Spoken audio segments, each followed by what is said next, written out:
নাবালিকা অপহরণ মামলায় এবার গ্রেফতার অভিযুক্ত যুবক। কাকরাবন থানার হদ্রাস্থিত গভীর জঙ্গল থেকে 9 আগস্ট স্কুলে যাওয়ার পথেই কিডন্যাপের ঘটনায় এবার কিন্তু অভিযুক্ত কে ধরা হয়েছে কাকরাবন থানার হদ্রাস্থিত গভীর জঙ্গল থেকে।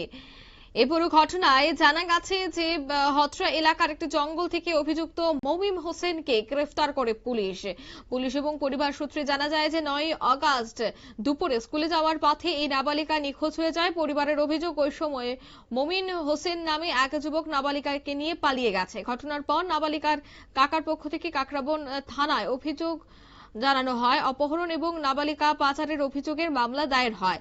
অভিযোগ পাওয়ার পর তদন্তে নেমে কাকরাবন থানার পুলিশ 9 আগস্ট নাবালিকাকে উদ্ধার করে পরিবারের কাছে ফিরিয়ে দেয়। তবে অভিযুক্ত যুবককে তখনও গ্রেফতার করা সম্ভব হয়নি। এরপর থেকে অভিযুক্তকে ধরতে বিভিন্ন জায়গায় তল্লাশি শুরু হয়। অবশেষে মঙ্গলবার সন্ধ্যায় গোপন খবরের ভিত্তিতে হদ্রা এলাকার একটি জঙ্গলে অভিযান চালিয়ে মমিন হোসেনকে গ্রেফতার করে কাকরাবন থানার পুলিশ।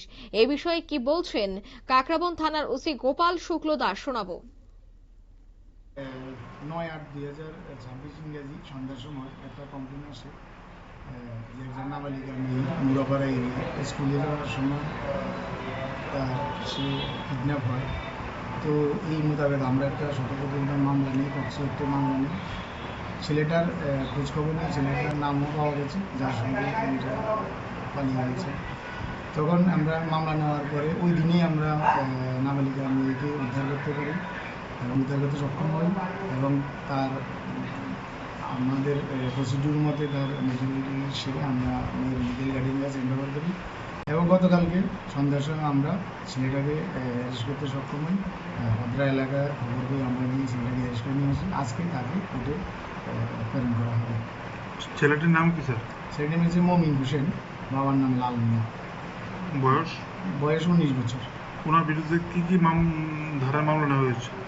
ওনার বিরুদ্ধে পক্সো অ্যাক্টের 6 পক্সো এবং আরও আমাদের বিএনএসের 137(2), 64(2), এম 65-এর 1, 351(2) অফ বিএনএস এবং সেকশন 6 অফ পক্সো, এই সেকশনে মামলা নেওয়া হয়েছে।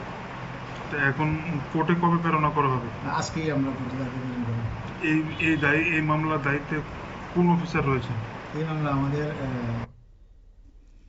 আপনারা শুনলেন ওসির বক্তব্য। তবে তার বিরুদ্ধে পক্সো আইন সহ একাধিক ধারায় মামলা রুজু করা হয়েছে বলে জানা গেছে। এই মামলায় তদন্তের দায়িত্বে রয়েছেন কাকরাবন থানার ওমেন সাব ইন্সপেক্টর পূর্ণিমা দাস। এ পুরো ঘটনায় নাবালিকা উদ্ধার করার পাশাপাশি মামলায় অভিযুক্তকেও গ্রেফতার করা হয়েছে। ঘটনার সম্পূর্ণ বিষয়টি খতিয়ে দেখে তদন্ত এগিয়ে নিয়ে যাচ্ছে পুলিশ। নিয়ে নিচ্ছি ছোট্ট একটি বিজ্ঞাপন বিরতি, সঙ্গে থাকুন।